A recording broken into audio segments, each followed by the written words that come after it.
정관용의 시사본부.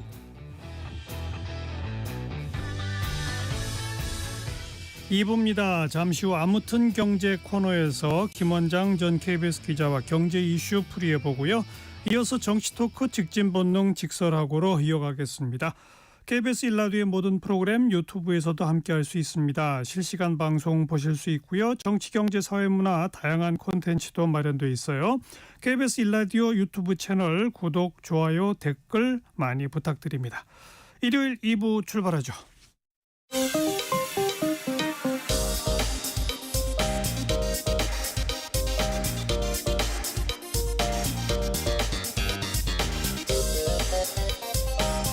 팩트체크 진짜 뉴스 정관용의 시사본부 KBS 일라디오. 들어보면 압니다.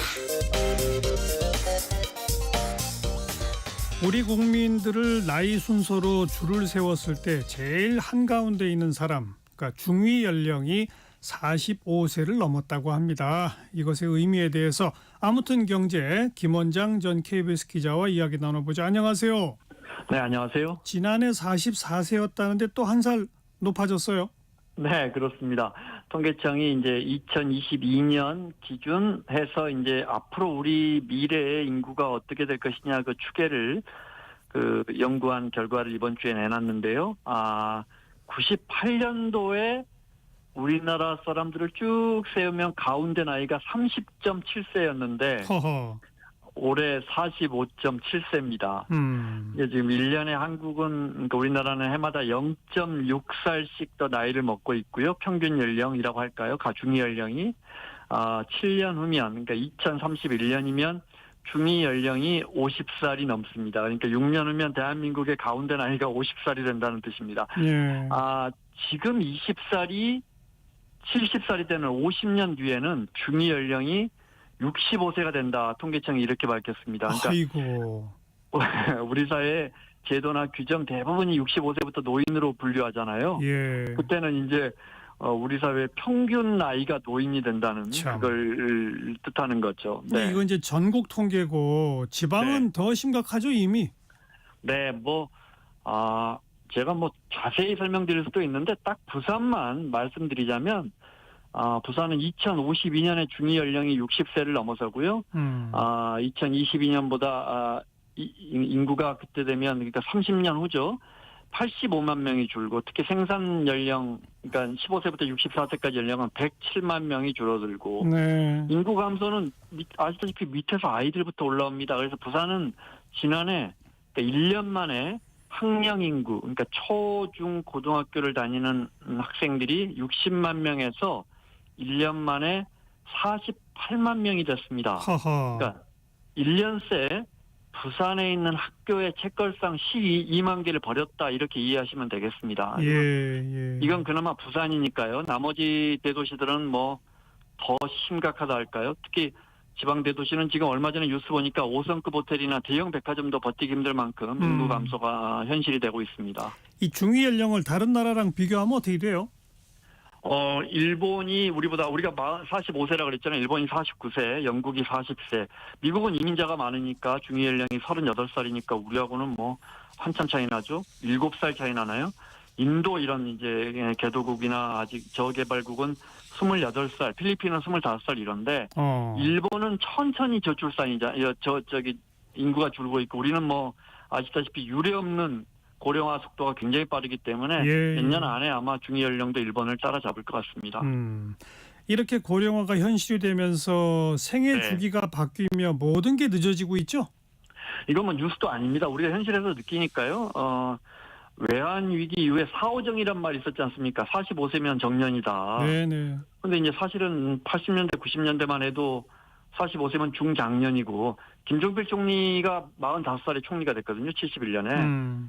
30년 전에 KBS 정치부장이 39살이었는데 지금 KBS 정치부장이 50세 중반입니다. 네. 그러니까 지금은 대기업 차장부장이 45세니까 실제 이번에 나온 통계를 보니까 기업들도 구성원들의 나이가 올라가고 있습니다. 그러니까 전체 임직원에서 20대 직원 수는 5년 전에 한 30%였는데 지난해 25%밖에 안 되고 당연히 50대 직원은 해마다 꾸준히 늘고 있고 예를 들어 삼성전자마저도 20, 30대 직원보다 40, 50대 직원 수가 더 많아졌습니다. 예. 모든 게 조금씩 올라갑니다. 우리 사회가 늙고 있으니까요. 예를 들어 대졸 신입사원의 평균 연령도 98년 대비해서 그러니까 5년 전 대비해서 6살 높아졌고 결혼 늦게 하는 건 뭐 이건 뉴스도 아니고요. 예. 제가 며칠 전에 한국일보를 보니까요. 이번 달에 시작한 KBS와 JTBC 등 세계 드라마의 주인공 평균 연령이 51.6세랍니다. 그러니까 드라마 보는 사람들이 나이를 먹으니까 주인공도 나이를 먹는 그렇죠. 뭐 그 사회를 반영하는 거죠. 네, 우리 사회가 늙어간다는 걸. 각 지방자치단체들이 이런저런 지원을 해주는 청년이라고 하는 그 청년의 나이 기준도 자꾸 올라가고 있다면서요? 그게 이제 보니까 청년 기본법이더라고요. 청년 기본법이 정의하는 게 원래 우리가 청년하면 이제 19세부터 34세까지인데 이걸 이제 충북 보은, 경남 남해, 충남 태안 뭐 이런데 서울시도 도봉구 이런 데는 19세에서 45세까지 9세를 올렸습니다. 9살을 더 올렸습니다. 쉽게 말해 법적으로 45세도 이제 청년이다 이런 뜻입니다. 이런 지역에서는. 예. 심지어 전남 고흥, 경북 봉화, 경남 의령군은 49살까지로 올렸습니다. 하하. 청년 기본법에 그런 게 있더군요. 조례로 자치단체의 어떤 필요성에 따라 청년 기준을 별도로 정할 수 있다. 이게 있더군요. 예. 네. 어쨌든 이제 뭐 경북 봉화 가시면 49살도 청년인 겁니다. 법적으로. 네. 네. 제가 앵커께 한번 여쭤볼게요. 예. 25세에서 39살 청년 중에 자 우리나라에서 결혼하는 사람 비율 몇 %나 될까요? 유배우자 비율. 25에서 39까지요? 네. 30... 젊은 사람들 중에 결혼한 사람 몇 %나 될 것 같아요? 39까지라고 치면 그래도 절반은 하지 않았을까요? 그러니까 이 통계청이 이번에 나온 거 보니까요. 2022년 기준으로 33.7%예요. 아이고 3분의 1밖에 안 돼요? 우리가 명동에서요. 25세에서 39살까지 지나가는 사람한테 결혼했어요 물어보면 3명 중에 1명밖에 결혼했어요라고 답을 안 해요. 예. 그러니까 이게 참 뭐랄까 현실이 돼가고 있습니다. 그러니까 이제 우리 사회가 그 결혼 이렇게 안 하면 누구랑 살까? 당연히 부모를 살아야 할 거 아닙니까? 예. 청년의 부모 동거 비율도 빠르게 높아지고 있는데 역시 조사가 이루어진 2022년 기준으로 결혼 안 한 사람들 청년들 한 50.6%가 부모랑 사는데 30세에서 34세는 46%, 미혼 35세에서 39세는 41%가 각각 부모랑 삽니다. 예. 이렇게 인구 구조가 바뀌면은 노인들은 더 일하고 청년들은 더 일을 못하는 이런 현상도 가속화되겠어요. 그러니까 노인들은 이제 기존 기성세대 장년층은 있던 직업 또 있던 기술을 가지고 계속 가고 젊은층은 그 경쟁 안으로 틈바구니로 못 들어오는 현상이 가속화되고 있는데 통계청 통계 보면 정확하게 드러납니다. 지난달 전체 취업자가 1년 전보다 12만 명이나 늘었는데 우리 취업자는 계속 늘고 있습니다. 인구는 줄고 있고 경제활동 인구 줄고 있는데 취업자가 늘고 있다. 이 말이 되나요? 노년층이 계속 일을 하는 겁니다. 예. 근데 60대 이상에서만 23만 명이 증가했습니다. 전체 취업자가 12만 명이 늘었는데 60대 이상에서 23만 명이 늘었으니까 어디선 줄었다는 거잖아요. 그렇죠. 20대와 40대가 각각 12만 명, 6만 명씩 줄었습니다. 자세히 보면요. 그러니까 2분기 통계로 보면요. 65세 이상 취업자 수가 현재 우리나라의 노인 취업자 수가 394만 명인데 15세에서 29세까지의 취업자 수가 380만 명으로 더 많아졌습니다. 예. 그러니까 20대보다 65세 이상에 일하는 사람이 더 많아졌다. 물론 고용의 질은 다르겠지만, 네. 이게 얼마나 과거보다 달라진 거냐면, 89년 1분기에 청년층 취업자는 480만 명이었고, 65세 취업자는 38만 명이었습니다. 13배였는데, 예. 지금은 노인 65세 이상 취업자가 더 통계적으로 많아졌습니다. 네. 젊은 사람은 없고 사회는 굴러가야 되고 그러면 뭐 평생 현역으로 늙어서도 계속 일을 할 수밖에 없죠. 어찌 보면. 그게 축복인지 고역인지는 잘 모르겠습니다. 지금 합계 출산율 0.7이죠. 그죠? 그렇습니다. 이것도 사상 유례 없고요. 유럽도 저출산 때문에 끙끙 앓고 있는데 유럽 유럽은 그래도 1.2, 1.3은 되거든요. 맞아요. 그 바티칸 이탈리아 안에 바티칸 제국이 그 수녀님과 신부님이 많아서 출산율이 낮다는데 거기가 0.98입니다. 근데 우리가 2분기에 0.7명 됐으니까 서울은 0.68이고요. 예.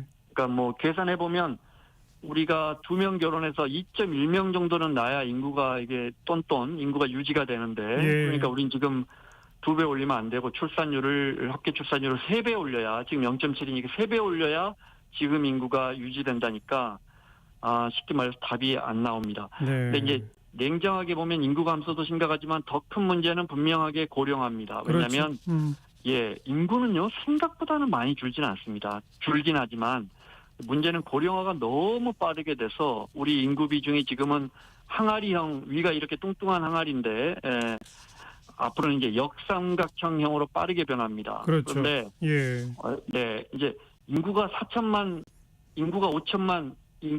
인구가 4천만이 된다 이것보다 인구가 똑같이 5천만인데 이 중에 그 노인 인구가 빠르게 비중이 높아진다. 이게 훨씬 더 심각한 겁니다. 심각하죠.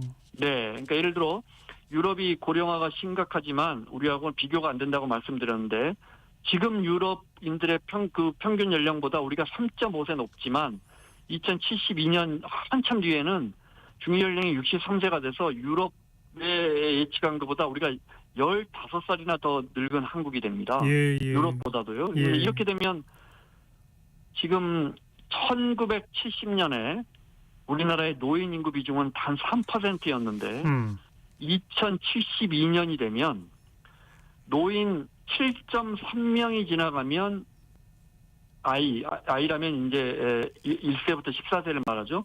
아이 1명이 지나갑니다. 노인 7.3명이 지나갈 때 아이는 1명이 지나간다. 예. 이렇게 이 사회 구조는 정말 감당이 안 됩니다. 특히 경제적으로도요. 그렇게 되면 경제적으로 부양과 돌봄 비용이 급증하게 되는 거잖아요.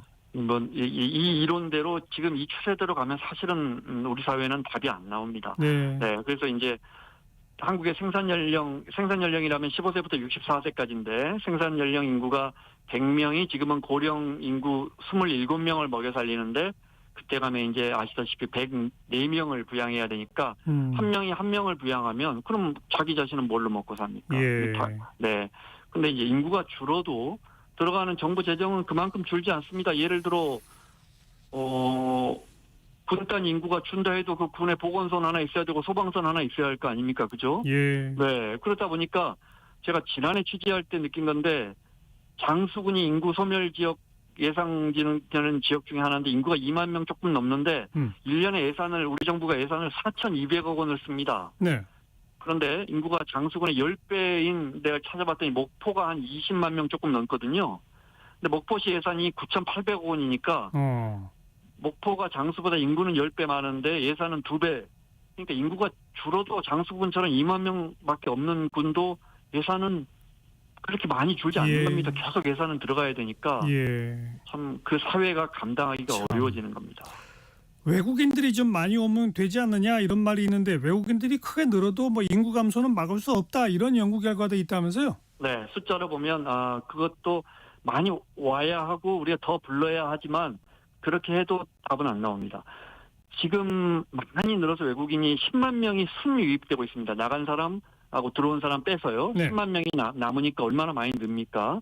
근데 그중에 제가 자료를 찾아봤는데 얼마나 결혼해버리면 이게 통계 안 잡힙니다. 왜냐하면 베트남 여성이 우리나라 들어와서 결혼하면 한국인이니까 그 통계는 안 잡히는데요. 찾아보니까 외국인 순 이동자 수, 그러니까 나간 사람에서 뺀 사람을 빼고 앞으로 매년 50년 동안 매년 30만 명은 순 유입이 돼야 우리 인구 5천만이 유지가 되는데 지금 많이 늘어서 10만 명이고 그래서 캐나다가 지금 중국 사람이랑 이민 엄청 받고 있잖아요. 네. 캐나다가 얼마나 받나 했더니 1년에 한 28만 명, 호주가 한 20만 명 받더라고요. 근데 이 나라는 진짜 민족 구성이 바뀌고 있거든요. 예. 그러니까 정말 이렇게 받지 않고서는 지금 현실적으로는 연구기관들이 우리나라는 한 10만 명에서 많이 늘어도 15만 명이라고 하니까 늘어봤죠, 외국인들이. 예. 그러니까 외국인들 이 추세대로 받아서는 외국인으로 채워도 인구 감소를 막기는 역부족입니다. 지금 현재 우리나라 외국인 비중이 몇 %죠? 통계는 3.2%니까 우리나라는 일본하고 같이 전 세계에서 가장 이민족 비율이 굉장히 낮은 나라인데, 그렇죠. 네, 이게 이제 20년 뒤에 많이 늘어봤자 5.7%로 늘어난다는 겁니다. 네. 근데 제가 앞서 말씀드린 것처럼 그 이주 배경 인구라고 하는데, 우리나라로 이 통계에는 우리나라로 들어와서 결혼하거나 해서 한국 국적을 취득한 사람 통계는 안 나오니까. 네.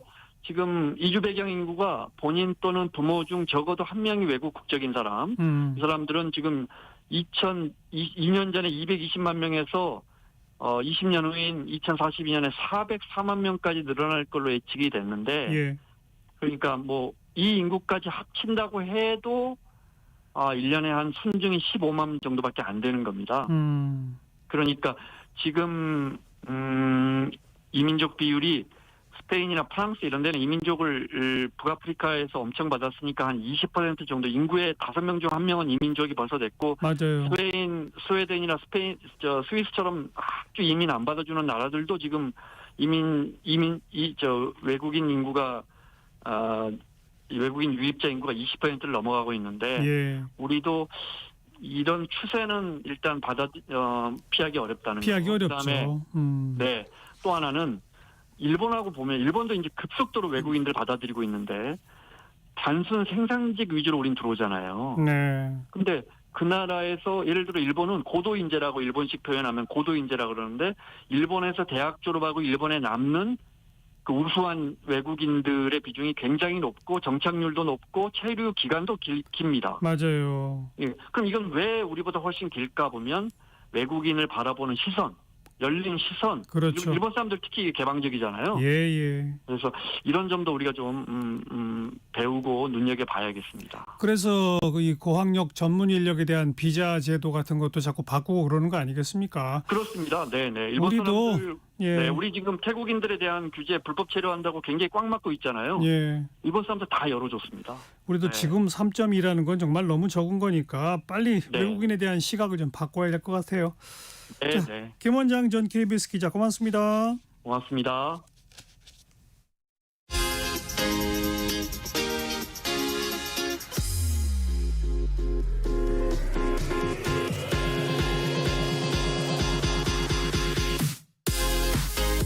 대한민국 시사의 중심, 토요일 일요일 낮 12시 10분 KBS 1라디오 정관용의 시사본부.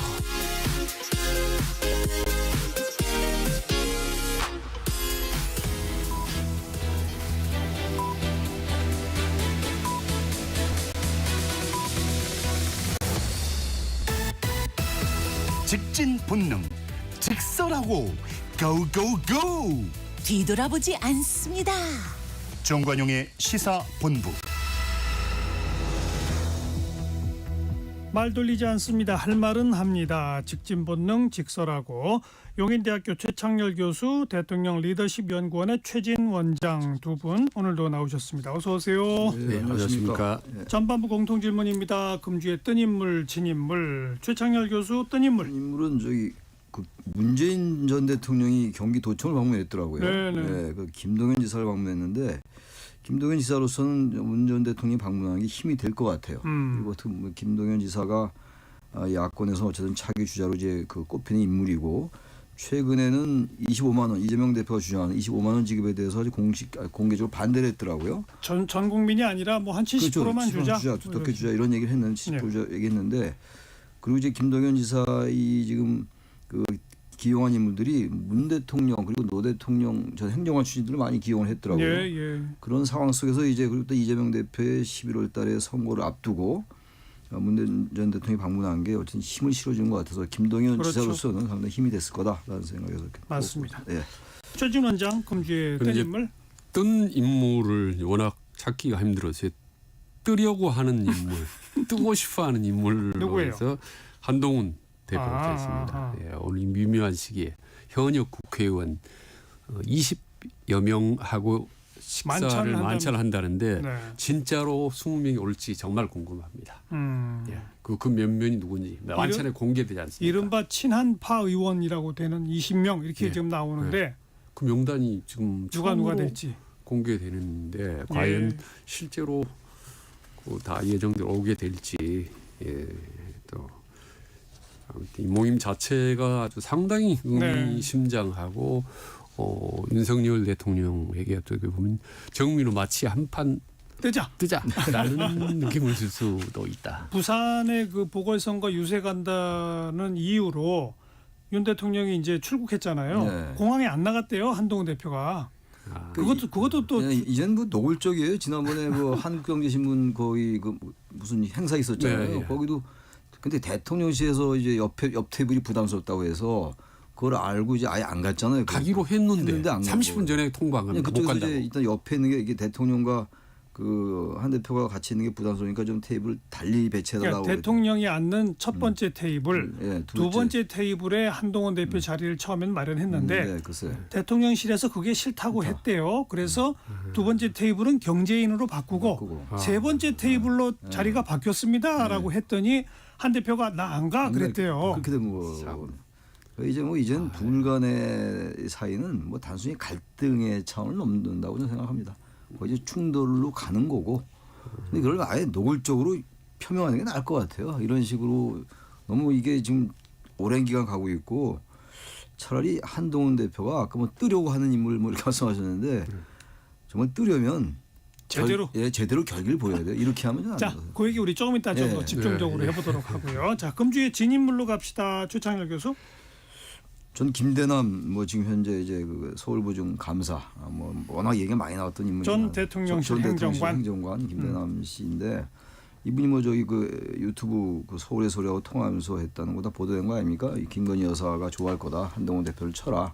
뭐 이제 한동훈 대표 공격 사주인데 지금 아무튼 김대남 이 감사에 대해서는 빨리 그만둬라. 이런 얘기들이 많고 그만둬야 된다고 저는 생각하고. 예. 그리고 이런 인물들이 이렇게 정말 뭐 이게 사실 낙하산 인사라는 건 뭐 어느 정권이나 다 우리가 아는 거긴 합니다만 그런 자리에 가서 이렇게 무리를 일으키는 이 사람을 저는 그래서 이분은 그만둬야 될 것 같고 그리고 이것도 전 진상이 뭐 개인의 일탈인지 아직 배후가 있는지까지는 정확히 제가 여기서 단정은 못하겠습니다. 한동훈 대표가 감찰을 지시했으니까. 예. 진상규명 해야 됩니다. 이런 것들. 이래야 되지. 그래야 여권 내 여러 가지 지금 뭐 균열 그리고 김건희 여사 관련 여러 가지 얘기가 나오는데 여기 통화한 내용에 어쨌든 김건희 여사를 언급을 했다고요. 김건희 행정관이. 그래서 어쨌든 진인물이고 또 하나가 저는 한 명 이상은 안 꼽았는데 두 명 이상은 안 꼽았는데 문다혜 씨. 이거 너무 어쨌든 뭐 정말 개인의 건 일탈인데 대단히 안타깝기도 하고. 할 말이 없죠. 할 말이 없고 이거는 지금 뭐 그 전 남편 뭐 특혜 채용 의혹 때문에 여러 가지 뭐 구설수도 있고 수사도 받고 있는 이런 상황에서 또 이렇게 음주운전하고 말이죠. 참 이건 안 된 면도 있지만 아무튼 지문일 수밖에 없다. 그렇죠. 최진 원장. 뭐 다 말씀해 보시면 제가 알 게 없는데 이 진인물이 솔직히 하도 많아서 그렇죠. 1, 2, 3등 순위로 그냥 이름만 딱 얘기하겠습니다. 윤석열 대통령의 용산 대통령실 완전히 망신 준 김대남 1위. 2위는 김건희 여사를 완전히 망신 주고 있는 명태균. 3위는 문재인 대통령 전 대통령. 아버지 엄청 망신시킨 문다혜.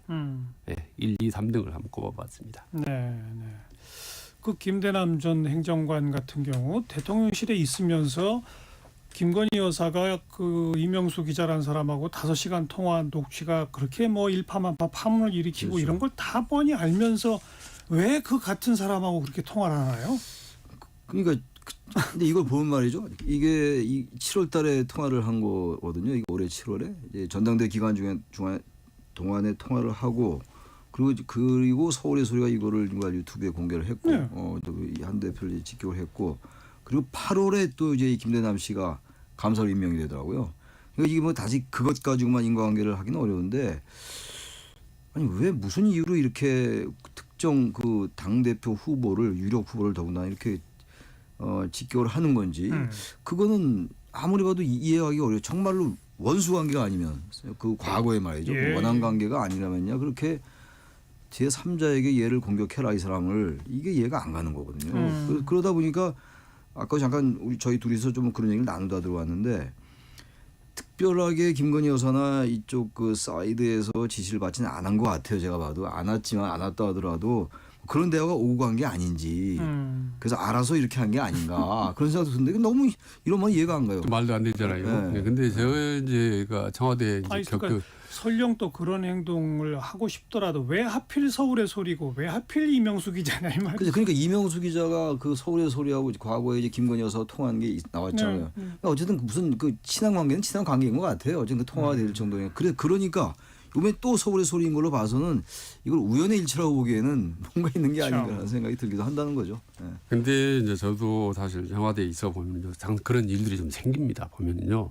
저희 이제 정부 김대중 정부 때도 상당히 비판적인 언론에 내부적으로 흘려요. 그럼 말도 안 되는 건데 그건 내부 파워 게임 때문에 본인의 입지를 확보하고 그 언론사는 그 친구의 얘기를 들어주면서 소리 없이 다른 방식으로 도와주는 겁니다. 그러니까 적과 동침이 이루어지는 거죠. 예. 그리고 이제 이게 감정이 분노의 감정이 세게 이게 가득 차면은 사실 그 냉철한 판단이 없어지는 겁니다. 그러니까 틀림없이 김대남도 어떤 이유에서 그냥 한동훈에 대한 분노와 기린 감정이 많이 가득 찼을 거고 동시에 김건희 여사나 용산 했던 대통령이 좀 잘 보이고 싶어하는 이런 마음들이 이제 같이 뭉쳐져서 괜히 나타나고 있다. 이게 이제 어떻게 보면 아까 말씀드린 권력 같은 파워게임 일부분인 거죠. 이제 일부분이 이렇게 표출이 되는 거죠. 그리고 실제로 아주 적대적인 언론일수록 본인이 하고 싶은 말을 적극적으로 반영을 해줍니다. 오히려? 예, 오히려. 그게 있어요. 확실히. 그러니까 서울의 소리로서는 이제 뭐 한동훈 대표를 이렇게 비난하는 게 뭐 나쁘지 않겠죠. 그리고 자신들의 그 가치도 올라갈 거고. 특종하는 거죠. 특종하는 거니까 이제 그게 같이 맞물려 있는 것 같고 김대남 이분은 보니까 강남구청장 출마도 하려 하고 그랬었더라고요. 그리고 이제 그 잘 안 알려진 건데 2022년도에 어느 언론과 인터뷰한 게 나온 게 있어요. 자신 썼더라고요. 페이스북에다가.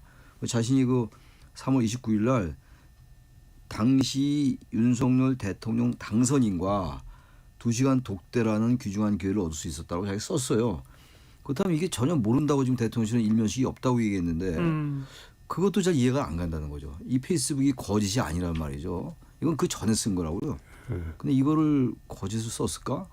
대통령실이 일면식도 없다고 얘기한다.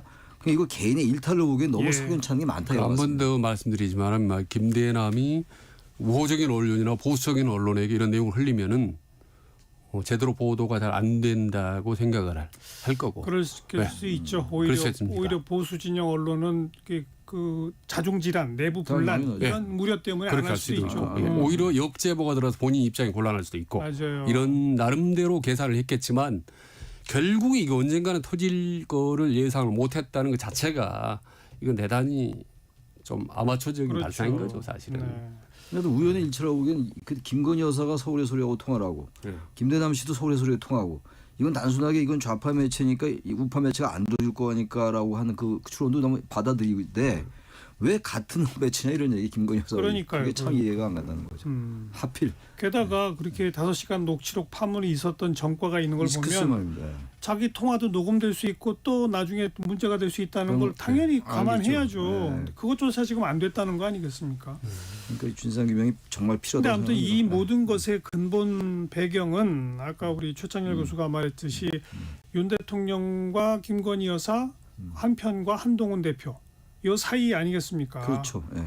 최근 1년의 사태만 봐도 추석 전에 당 지도부와 저녁을 먹겠다라고 했다가 일단 연기시켰고 연기시킨 사이에 이른바 친윤계 최고위원들만 불러서 밥을 먹었고 그렇죠. 추석 후에 이제 날짜 잡아서 밥 먹자 했는데 독대 요청했는데 그게 또 거부가 되고 그냥 밥 먹고 헤어지는 사이에 또 독대 요청했다는 사실을 공개했는데 여전히 강간무소식이고 이 와중에 한동훈 대표만 쏙 빼고 원내 지도부만 불러서 또 밥을 먹고 그리고 뭐 아까 그 행사장에 불참 서울공항에 안 간 거 뭐 이 모든 것들 그러니까 진짜 한동훈 입장에서 본다면 참다 이제는 나도 가만히 있지 않겠다. 그리고 오늘 저녁 모임, 뭐 세과시, 뭐 세력화, 뭐 본격적인 뭐 반격, 뭐 이렇게 되는 거 아니겠습니까? 그런 모양새를 갖게 되는 거죠. 모양새뿐 아니라 그 자리에서 이제 어떤 발언이 나오느냐. 그걸 봐야 되겠죠.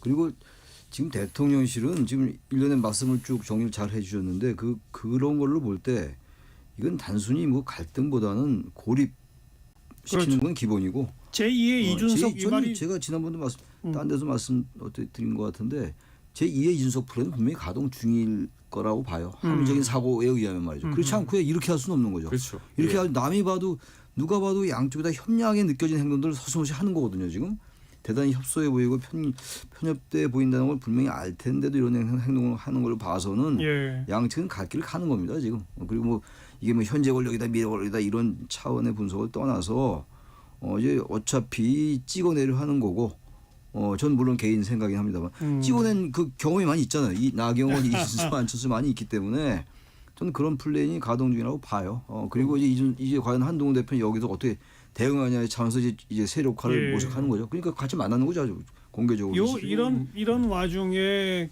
김건희 여사 특검법 또 해병대원 특검법을 재표결했는데 104명만 반대를 했다. 그렇죠. 최소한 국민의힘 현역 의원 4명이 돌아섰다. 이거 어떻게 보세요, 최진 원장? 4명 반발한 거. 아니 그러니까 8명이 반발해야 이게 찬성이 되는데 8명까지는 아니지만 최소한 4명은 지금 돌아섰다는 거 아니에요? 네, 그렇습니다. 그러니까 근데 저는 그 4명 숫자의 단순한 숫자라고 아니라고 봅니다. 왜냐하면 그 4명이 저는 작심하고 저는 반란한 표라고 봅니다. 그 당연하겠죠. 그리고 그 4명이 현역 의원들인데 가만히 있을 리가 없다고 봐야죠. 저는. 앞으로도. 계속적으로 소리 없이 본인들 움직입니다. 야 이대로 하지 말고 또 우리가 한번 뭔가를 보여줘야 이게 오히려 윤정부 사는 거 아니냐, 정신 차린 거 아니냐라고 해서 계속 이 4명이 점점 저는 확산되고 이 4명들은 지금 이 시간에도 아마 부지런히 아주 적극적으로 저는 활동을 하고 있다고 봅니다. 그럼 11월 달에 가면은 8명도 돌아설 수 있다. 왜냐면 지금 제 의견을 지금 표하게 되면 3번째 김건희 여사 특검법 가지고 지금 표결을 붙일 경우에는 4+알파가 나올 가능성이 다분하다. 더구나 오늘 모임을 수면을 가지고 상당히 아주 적극적으로 논의하고 아마도 틀림없이 모임이 끝나면 또 별도로 비공개로 모임을 가지 않겠습니까? 몇 사람은 한동훈 대표나 몇 명하고는 그럴 때 이런 문제도 깊숙이 논의될 가능성이 높다고 봅니다. 저도 그렇게 보는데요. 또 하나가 국정감사가 이제 내일부터 시작되거든요. 그렇죠. 국감 때 이제 김건희 여사에 관련된 여러 가지 쏟아져 나올 겁니다. 아마 양쪽이 뭐 치열하게 공방을 벌일 텐데 물론 여당은 또 야당의 이재명 대표 사법 리스크를 공격하겠습니다만 국감 때 의미 있는 뭐가 나온다면 뭐 이른바 녹취라든지 김건희 여사 관련 녹취나 또 메신저 문자나 이런 것들 대화한 게 나오거나 이렇게 된다면 11월 달에 만약에 김건희 특검이 또 발의되고 상정됐다. 그럼 전 거의 통과다. 그게 만약에 나온다는 전제하에 국감 때 그럼 뭐 여당 의원은 8표 이상 더 나올 것 같아요.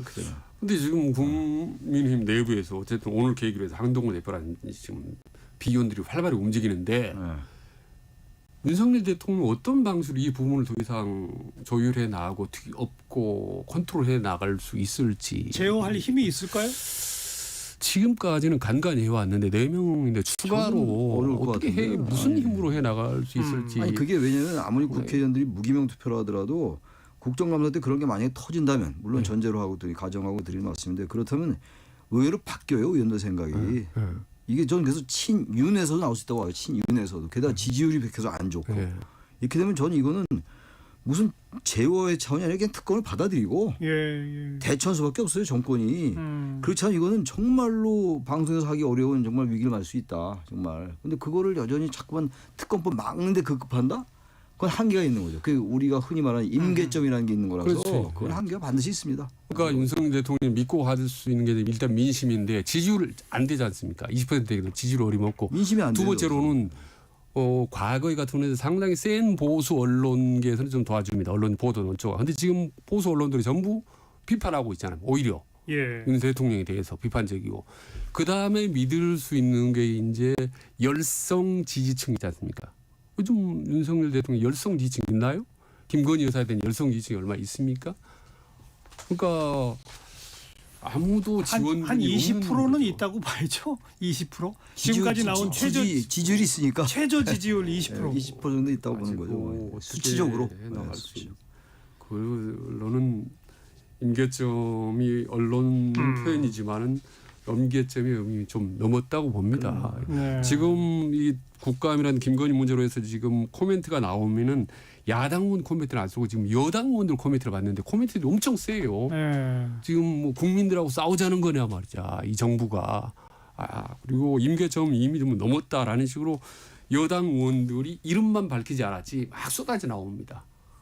그거는 4+알파가 될 경우 예. 이거는 어떤 반란표 차원을 넘어서 권력의 어떤 기둥이 흔들리는 거 아니겠습니까? 김건희 여사를 핵심 쟁점 축으로 해서 윤석열, 한동훈 이미 전쟁 상태에 돌입했다라고 두 분은 지금 보시는 거예요. 저는 뭐 그렇게 봅니다. 그렇게 보는 거죠. 그리고 지금 이 전쟁 상태의 흐름으로 봐서는 104+알파로 특검법이 바로 통과될 가능성 절대 배제 못한다. 네, 뭐 이렇게 보시는 거 아니에요? 네, 그렇습니다. 그렇게 보는데 여기에 대처하는 대통령실의 인식은 여전히 이 현재 이거 상황의 문제 심각성을 인식하지 못하고 있다라고 느껴집니다. 아니야, 너무너무 심각한데 달리 대응할 방법이 없으니까 그냥 버티기 하는 거 버티기 아니에요? 하는 건데 그래서 그 버티라는 게 버틸 수 있다고 생각한다면 대단히 위험한 거고 네. 특검을 받아들일 수밖에 없다고 봐요. 저는 받아들이고. 그런데 이제 그쪽의 인식은 네. 특검이 개시가 되면 결국은 위법한 사안이 축적돼서 나오고 탄핵으로 바로 간다. 이거 이제 그때 일이죠. 뭐 어떻게 하겠어요 지금 뭐 이거 만약에 그게 정말 그렇다면은 그걸 언제까지 막겠냐고요. 그러니까 탄핵이 정말 이렇게 대통령에서 얘기하는 것처럼 당당하면은 잘못한 게 없으면 받아들이고 정면승부하는 수밖에 없어요. 이거는. 그러니까 제가 이 표현을 쓰고 싶지 않지만 지난번에 말씀드렸다시피 레임덕 현상 중에 하나가 반발 도미노 현상인데 네. 이렇게 하면서 계속 나오지 않습니까? 그럼 이후에 언론계라든지 어떤 뭐 다른 외부 야당 쪽이라든지 계속 제보들이 들어갑니다. 그러니까요. 아주 사사로운 별거 아닌 예. 이것들이 근데 계속 나오면요. 감당을 못합니다. 알겠습니다. 1시 37분 향해 가네요. 잠깐 교통정보 전해드릴게요. 공인혜 씨. 네, 이 시각 교통정보입니다. 충청 서해안을 따라서 많은 비가 내리고 있습니다. 빗길 감소군행 조심 이동하셔야겠는데요. 지금 서해안고속도로 서울 쪽 당진 분기점부터 시작된 정체는 더 길어져서 서해대교 쪽으로 19km 구간이 이후 양방향 금천을 중심으로 더디고요. 평택 제천선 평택 방향도 빗길인 안성 부근에서 서평택 분기점 쪽으로 차가 부쩍 늘었습니다. 경부고속도로 서울 방향은 옥산에서 청주 또 안성 일대 15km 구간에서 이후 양방향 서울시 구간과 부산 쪽 신갈에서 수원 사이로 정체입니다. 영동선 인천 방향도 양지에서 용인 지나기 크게 답답하고요. 서울 양양고속도로 서울 쪽은 강원권에선 인제와 설악 일대로 이후 서종에서 화도, 덕소 3패에서 강일 구간 주춤합니다.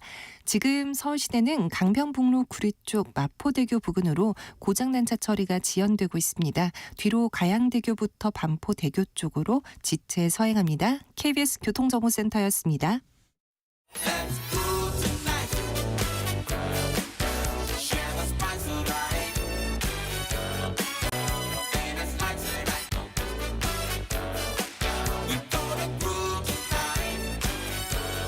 국민 MC 정관용. KBS 1라디오 정관용의 시사본부. 들어보면 달라요.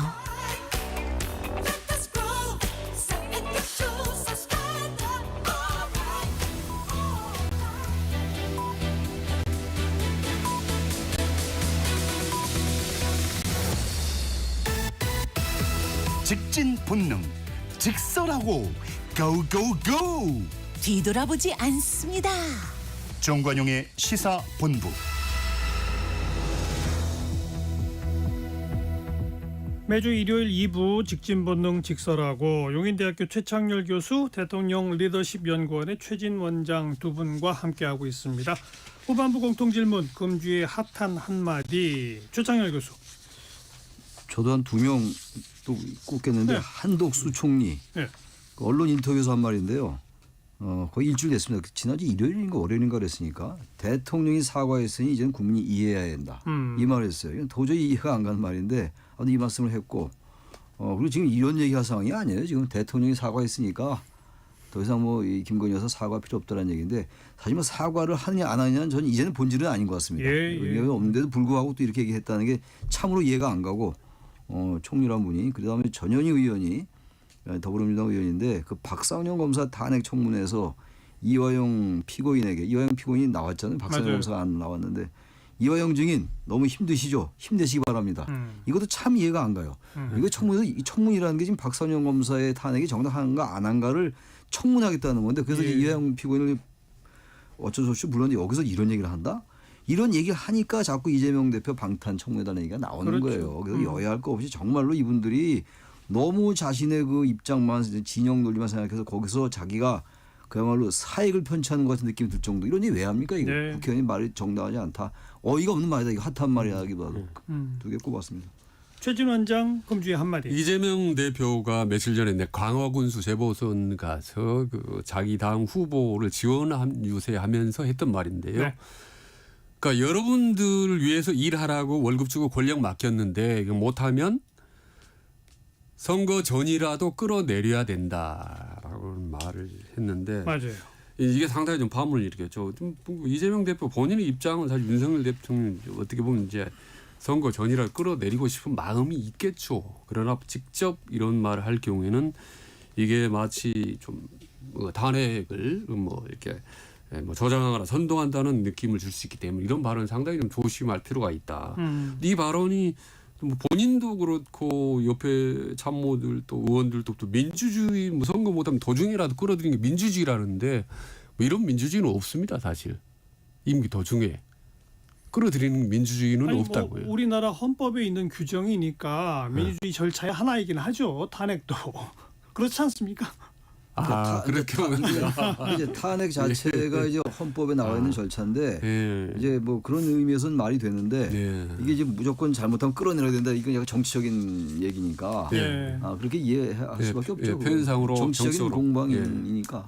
그러니까 이재명 대표는 이 탄핵이라는 용어를 극구 이제 부인해 왔어요. 근데 이제 이 대중 집회에서 이런 용어까지 사용하는 걸 보면 뭐 누구나 우리 국민들이 다 알죠. 다 아는 거죠. 이재명 대표 대법원에서 유죄 확정되면 대선에 못 나가니까 대법원 유죄 확정 판결 나오기 전에 어떻게든 가능하면 탄핵을 시켜서 대통령 선거를 빨리 치러가지고 대통령이 돼버려야 자기 사법 리스크를 막는 거 아니냐. 그건 다 아는. 라는 속마음이 굴뚝 같은데 그동안 말은 제대로 못하고 있다가 이제 슬슬 분위기가 조금 되는 것 같으니까 이런 말 한마디 흘리는 거 아니냐.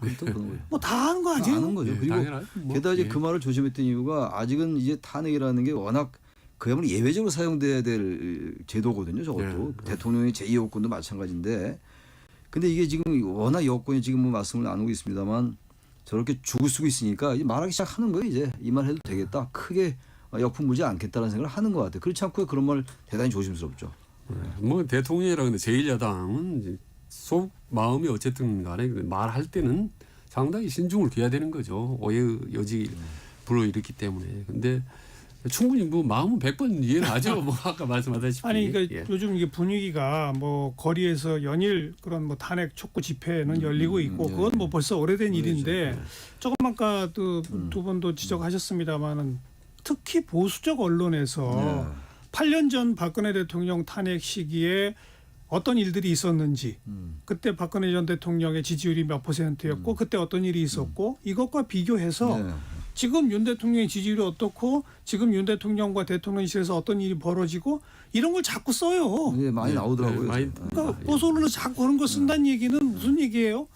이거 정말 되겠는데 될지도 모르겠는데 글쎄요. 이런 인식이 퍼진다는 거 아닌가요? 퍼지는 거죠. 그러니까 이 탄핵의 글쎄요 이런 표현이 어떨지 모르겠습니다만 탄핵의 에너지가 조금씩 모아가는 것 같아요. 정말 이제 그 탄핵이라는 건 정말 조심스럽고 말하기도 좀 신중화해야 되고 이런 건데 워낙 이제 뭐 야당이야 이제 촛불행동 이런 데서 워낙 해왔지만 제도권에서는 이런 말 극히 이제 자제해 왔는데 이제 이 상황이 자꾸만 김건희 여사 관련 이슈가 자꾸만 그야말로 좀 과장한다면은 날이 새면 나오는 게 김건희 여사 의혹이니까 야당에서도 이쯤 되면은 탄핵 얘기해서 해도 될 것 같다. 그게 오히려 나을 것 같다. 게다가 국감을 앞두고 있고 지금 뭐 일부 언론 보도에 의하면 뭐 야당 의원실에 뭐 제보가 쌓인다는 거 아닙니까? 맞는지 틀린지 모르지만 그래서 한 방이 터지면 이게 바로 탄핵 얘기가 나올 수 있다고 보는 것 같아요. 그러니까 이제 1야당 대표가 선거 현장 가서 그런 말 하는 게 아니겠느냐. 저도 개인적으로 장외 집회보다도 더 위험천만한 게 저는 국정감사라고 봅니다. 예, 뭐가 터져 나올지 몰라요. 그렇죠. 막 쏟아지고 더구나 이제 뭐 증인들을 부르면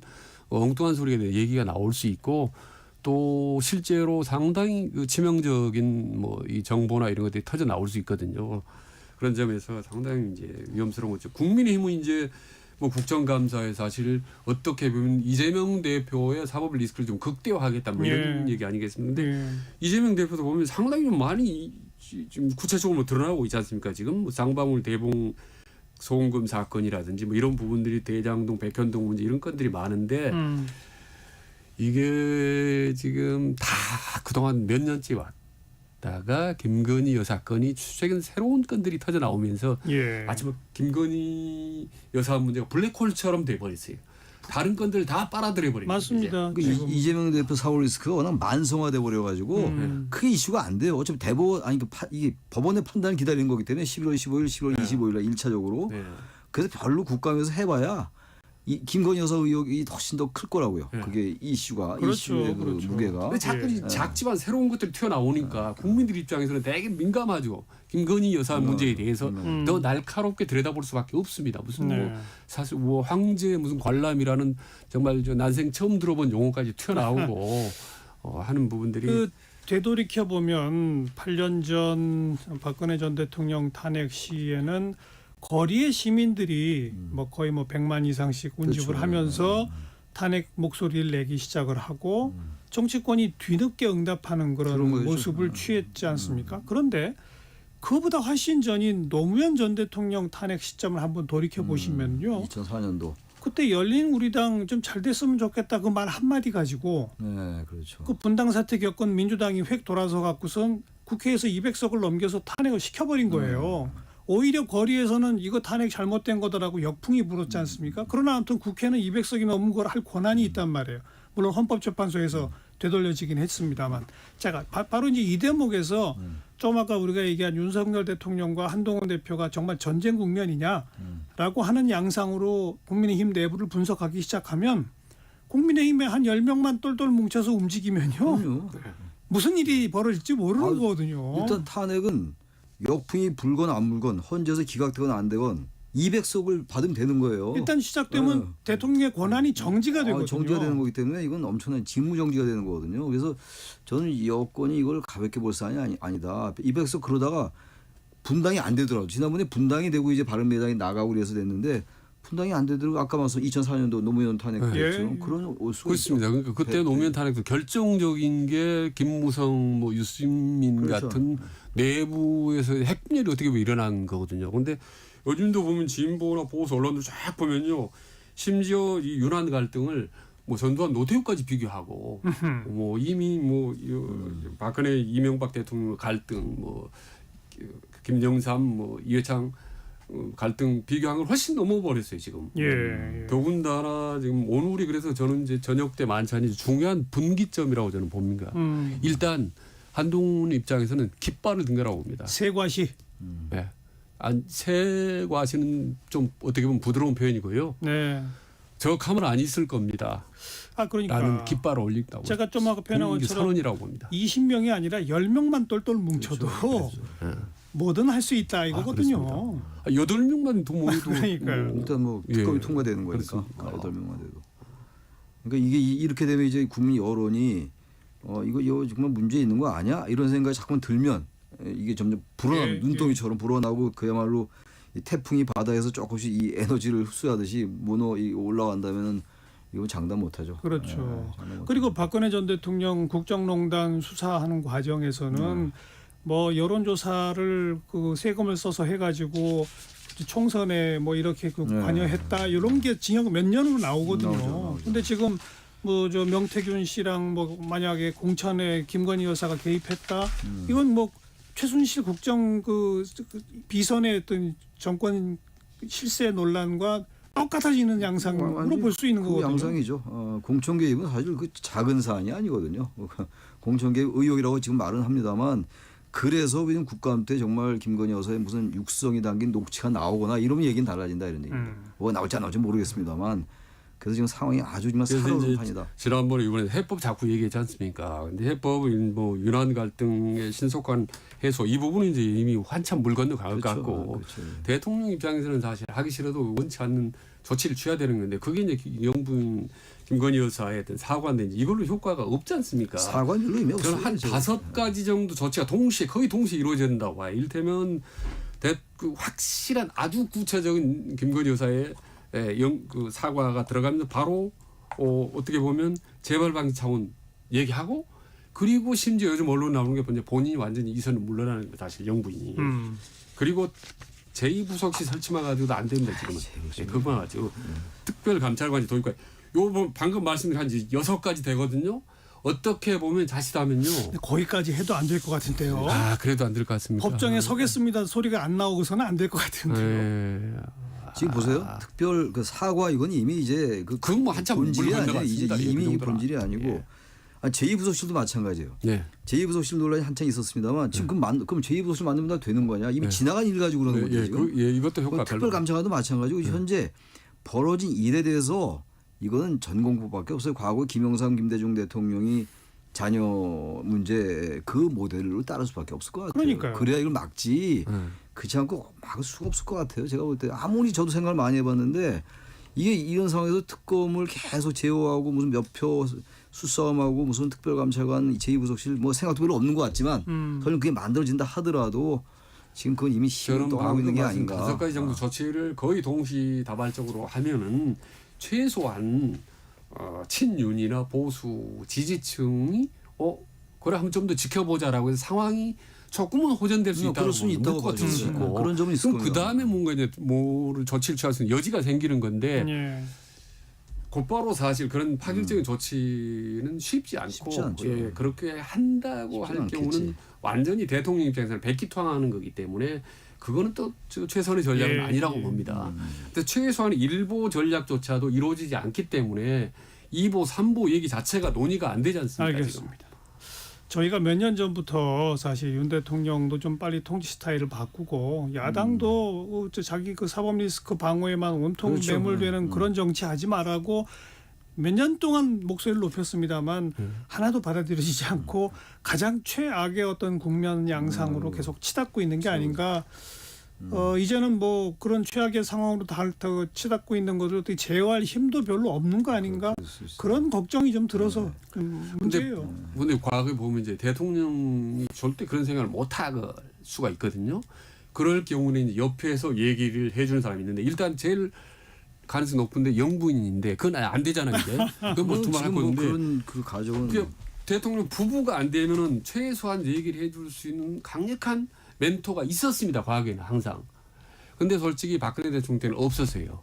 그거 완전히 뭐 힘든 당연히 와버렸는데 지금도 안 보이죠? 지금도 아무리 봐도 없어요. 뭐 전에는 뭐 멘토라고 윤석열 대통령 멘토라고 했던 뭐 신평 변호사가 뭐 가끔씩 한마디 했는데 요즘은 오히려 뭐 돌격대 이상의 아니라는 거 아니에요. 염장지른 얘기만 하는 거 아니에요. 염장지른 얘기만 하기 때문에 이를테면 뭐 이종찬이라든지 뭐 김종인이라 이런 사람들이 있었다면 아버지 뻘 되는 분들이라 이종찬 회장은 또 지난 광복 그 문제 때문에 완전히 갈라섰고 없어요. 그러니까 멘토가 아무리 제가 찾아봐도 없습니다. 자, 답답한 마음으로 끝냅시다. 직진 본능 직설하고 용인대학교 최창열 교수, 대통령 리더십 연구원 최진 원장 두 분 수고하셨습니다. 네, 수고했습니다. 수고하셨습니다. 자, 다음 주 토요일 12일 10월 테마기획 딥페이크 악마의 그림자 그 두 번째 시간 딥페이크 음란물 그 피해자는 K-팝 가수 이런 제목으로 방송될 예정입니다. 많이 관심 가져주시고요. 이동원의 이별 노래 들으면서 정리합니다. 다음 주말 뵙죠. 안녕히 계세요.